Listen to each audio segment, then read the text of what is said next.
ಆತ್ಮೀಯ ವೀಕ್ಷಕರೇ, ನನ್ನ ವಿಡಿಯೋಗೆ ಹೃದಯಪೂರ್ವಕವಾದ ಸ್ವಾಗತ. ವಿಷಯ ಏನಪ್ಪ ಅಂತ ಅಂದರೆ, ಈಗಾಗಲೇ ನೀವು ತಮ್ಮೆಲ್ಲಲ್ಲಿ ನೋಡ್ಕೊಂಡು ಬಂದಿದ್ದೀರ. ಕರ್ನಾಟಕ ರಾಜ್ಯ ಸರ್ಕಾರ ಗೃಹಲಕ್ಷ್ಮಿ ಯೋಜನೆಯ 16 ಮತ್ತು 17ನೇ ಕಂತಿನ ಕರ್ನಾಟಕದ ಎಲ್ಲ ಗೃಹಲಕ್ಷ್ಮಿ ಫಲಾನುಭವಿಗಳಿಗೆ ಕ್ರೆಡಿಟ್ ಆಗಿದೆ. ಅಂದರೆ 16 ಮತ್ತು 17ನೇ ಕಂತು ಕ್ರೆಡಿಟ್ ಆಗಿದೆ. ಇನ್ನು 18ನೇ ಕಂತಿನ ಹಣ ಮತ್ತು ಅನ್ನಭಾಗ್ಯ ಯೋಜನೆಯ ಹಣ ಬಂದಿಲ್ಲ. ಈ 18ನೇ ಕಂತಿನ ಹಣ ಮತ್ತು ಅನ್ನಭಾಗ್ಯ ಯೋಜನೆಯ ಒಟ್ಟು 6,000ದಲ್ಲಿ 4,000 ಈಗಾಗಲೇ ಗೃಹಲಕ್ಷ್ಮಿ ಫಲಾನುಭವಿಗಳಿಗೆ ಅಮೌಂಟ್ ಬಿದ್ದಿದ್ದು, ಒಂದು ಕಂತಿನ ಹಣ ಅಂದರೆ 18ನೇ ಕಂತಿನ ಗೃಹಲಕ್ಷ್ಮಿ ಹಣ ಇದು 2,000 ರೂಪಾಯಿ ಬರಬೇಕಾಗಿತ್ತು. ಇದು ಗುರುವಾರ ಬೆಳಗ್ಗೆ 11 ಗಂಟೆಯ ಒಳಗೆ ಬರುವುದೆಂದು ರಾಜ್ಯ ಸರ್ಕಾರದ ಕಡೆಯಿಂದ ನೋಟಿಫಿಕೇಶನ್ ಬಂದಿದೆ.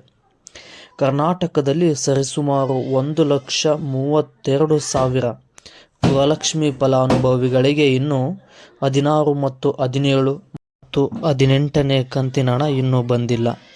ಇದಕ್ಕೆ ಕಾರಣ ಏನಂತು ಅಂದರೆ, ಸರ್ಕಾರದ ಕಡೆಯಿಂದ ಎಲ್ಲ ಗೃಹಲಕ್ಷ್ಮಿ ಫಲಾನುಭವಿ ಅರ್ಜಿದಾರರ ಅರ್ಜಿಗಳನ್ನು ಮರುಪರಿಶೀಲನೆ ಮಾಡಿದ್ದಾರೆ. ಈ ಮರುಪರಿಶೀಲನೆ ಮಾಡಿದ ಕಾರಣ ಕೆಲವೊಂದು ವಿಷಯಗಳನ್ನು ಆಧಾರವಾಗಿಟ್ಟುಕೊಂಡು ಕೆಲವು ಅರ್ಜಿಗಳನ್ನು ತಿರಸ್ಕಾರ ಮಾಡಿದ್ದಾರೆ. ಅಂದರೆ 1,32,000 ಅರ್ಜಿಗಳನ್ನು ಗೃಹಲಕ್ಷ್ಮಿ ಫಲಾನುಭವಿಗಳಿಗೆ ತಿರಸ್ಕಾರ ಮಾಡಿದ್ದಾರೆ.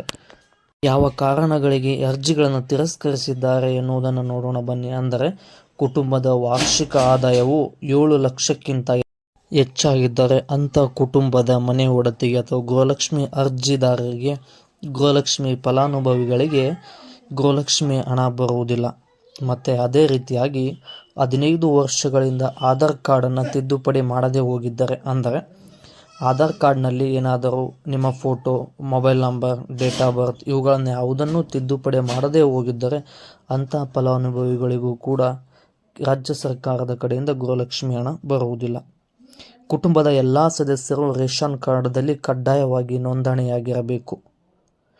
ನೋಂದಣಿಯಾಗದೇ ಇದ್ದರೆ ಅಂಥ ಕುಟುಂಬದವರಿಗೂ ಕೂಡ ಗೃಹಲಕ್ಷ್ಮಿ ಯೋಜನೆ ಅಡಿಯಲ್ಲಿ ಯಾವುದೇ ಹಣ ಬರುವುದಿಲ್ಲವೆಂದು ರಾಜ್ಯ ಸರ್ಕಾರ ಅರ್ಜಿಗಳನ್ನು ಮರುಪರಿಶೀಲಿಸಿದ ನಂತರ ವಿಷಯವನ್ನು ನೀಡಿದೆ.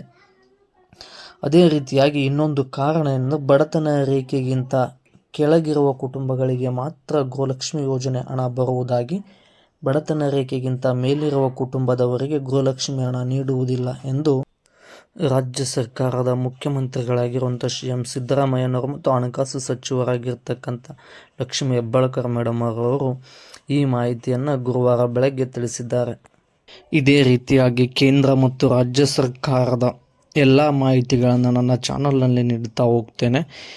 ಅದಕ್ಕಾಗಿ ನಿಮ್ಮ ಬೆಂಬಲದ ಲೈಕ್, ಶೇರ್, ಕಮೆಂಟ್ ಮಾಡುವುದರ ಮೂಲಕ ಮತ್ತು ಅದಕ್ಕಿಂತ ಹೆಚ್ಚಾಗಿ ಈ ಚಾನಲನ್ನು ಸಬ್ಸ್ಕ್ರೈಬ್ ಮಾಡಿಕೊಳ್ಳುವುದರ ಮೂಲಕ ಬೆಂಬಲ ನೀಡಿ ಅಂತ ಹೇಳ್ತಾ ನಿಮ್ಮನ್ನು ವಿನಂತಿಸಿಕೊಳ್ಳುತ್ತೇನೆ. ವಿಡಿಯೋನ ಪೂರ್ತಿಯಾಗಿ ನೋಡಿರ್ತಕ್ಕಂಥ ನನ್ನ ಎಲ್ಲ ಆತ್ಮೀಯರಿಗೆ ಹೃದಯಪೂರ್ವಕವಾದ ಧನ್ಯವಾದಗಳು ಸ್ನೇಹಿತರೆ.